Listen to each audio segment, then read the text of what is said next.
President of basketball operations for the Boston Celtics, Brad Stevens.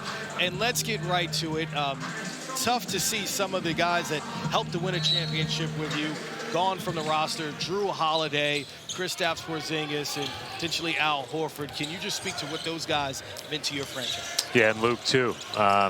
You know, it's part of, as I said the other day in a press conference, it's a part of this new CBA and obviously the second apron that you know, we've been above the last couple of years. And, you know, it's an unfortunate part. We're lucky to get the guys that we got back in those trades, specifically Simons and Niang. But, yeah, it's hard to see Jrue go. It's hard to see Kristaps go, Luke, Al. They've, you know, just been unbelievable people to have in our group and have added value. And hopefully, you know, I know when they come back to Boston this year, it'll be pretty special, the tributes to all of them.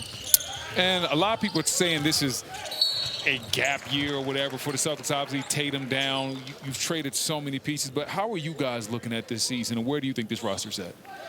We're going to do like we always do. We're going to try to put our best foot forward and, you know, compete to the very best of our ability and play to the strengths of our team. I think sometimes when you have guys that are as versatile and as accomplished as the guys we've had, you can be a little bit more, everybody can take their turns or get their share and whatever the case may be, and we'll probably have to be a little bit more soaring with each individual strengths in this particular team. But, you know, we've got a really good foundation. Obviously, when you talk about being not maybe as top heavy as we've been in the past, maybe you think, well, we've got Jaylen Brown, right. We've got Derek White, we've got, you know, Pritchard, we've got obviously Hauser. Those guys have been through a lot and they've won a lot of games. And, you know, Jaylen is, you know, Jaylen's had such a special career and has had such an impact on winning that I'm looking forward to seeing how we all compete together. Well, I hear those guys that we know are proven at the NBA level, all of them. But for your summer league team, for your G League team the past couple of years, we've seen guys like Jordan Walsh develop, J.D. Davison, another guy that stood out, Baylor Shireman. When you're here evaluating these guys today, is it different this year thinking, well, we may need them a little bit more as opposed to in the past? Maybe not for me. Maybe for the coaches it is, right? You know, I think that, you know, last year when Shireman was playing, you're preparing him for the reality that he's probably not going to play a lot. Just because of how, you know, deep we were, you know, in our rotation. But he played really well at the end of this regular season. And the biggest challenge then, as you now stack another summer league on top of this, is don't try to do too much. Don't try to be somebody you're not. And just do what you would do within the confines of, you know, our team when we all get back together in September. Now, something you spoke to a little bit earlier about the decision-making that you have to kind of put down in this offseason is the second apron and how that makes things different. Can you break down, especially, you know, for a team like he's laughing yours, like the no Boston Celtics? He's like, no. It's how much did that change how you approach the offseason as McCullers continues to have a good first half? Listen, we knew as you know, even 3 years ago, right, that we were, when the new CBA was kicking in and it was going to be slowly become fully operational, I guess. We knew that in the first couple years we were going to be over the second apron, and those are the years that we really had to go all in and really make a run at it.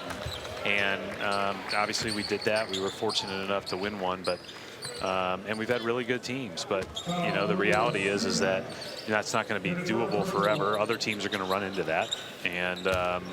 And so, yeah, this is part of it. It's, you know, I don't look at it as anything but we've got to retool and we've got to make sure that we are building the right group around our core, and our core is very strong. And talking about the right group and building around those guys, one piece that you guys were able to bring in, Anthony Simons. Talk to us about what he brings to this Boston Celtics, new-look Boston Celtics team, and what do you expect out of him? Well, he's 26 years old and he's averaged 20 a game for 3 straight years, which, you know, people in New England or people in the East Coast don't see as many Portland games late at night, right, that aren't on League Pass. But I think that he's a guy that can really score the ball. I think he's one of the best shooters in the league. He's one of the best tough shot makers in the league. Just a really good player. So when I hear that, We know that typically every year, the expectation for the team, you're thinking championship aspirations. What are your expectations this season for you? I don't ever put a ceiling on our team. Our expectation is to compete and try to win the next game. The whole goal of being in my position in Boston or playing in Boston or coaching in Boston is to compete for championships, and that's what you always want to be, and that's ultimately going to be our North Star as we, again, retool this thing. But, you know, every single night we take the court, we want to put our best foot forward and try to win the game. You talk about putting your best foot forward. Is there somebody specifically you have in mind that you're saying, hey, listen, with this much more opportunity available to you this year, I'm expecting this player to take a jump? You know, I don't really want to put that on any individual player because I care a lot more about the team. Right. You know, let's all take a jump. Let's accentuate each other. And you know, obviously all of the attention is going to go to our best players. It always does. And they've done such a good job of handling that in the past. And if you're around them, you generally play well. And so I think that's, you know, it's going to be putting the pieces together and, again, making sure we're soaring with everybody's strengths. But if everybody can do that and play to that, you know, I think we can be a good basketball team.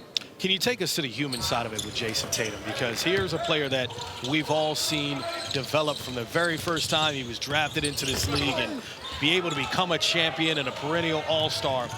Goes down with the Achilles tear. The next couple of weeks, the next month or two, what were those conversations like? How is he doing as a person? He seems to be doing really well. It's hard. I mean, rehabbing's hard. Anybody that's ever been through a long injury and a long recovery it's just it's a challenge. It's a mental challenge, it's a physical challenge, obviously, but he got the surgery right away, and from that point on, his mindset was, we are going after this thing and trying to get better. And he's a competitor. He's going to compete in everything he does, including his rehab. And so I'm really encouraged. I've been basically seeing him every day in Boston for the last 50 days or whatever. And usually he goes away at the end of the season and then comes back, but he just stayed there and has been doing his rehab. And it's been fun to spend time with him every day and, you know, just try to catch up and see how he's doing as we watch him make the strides he needs to make.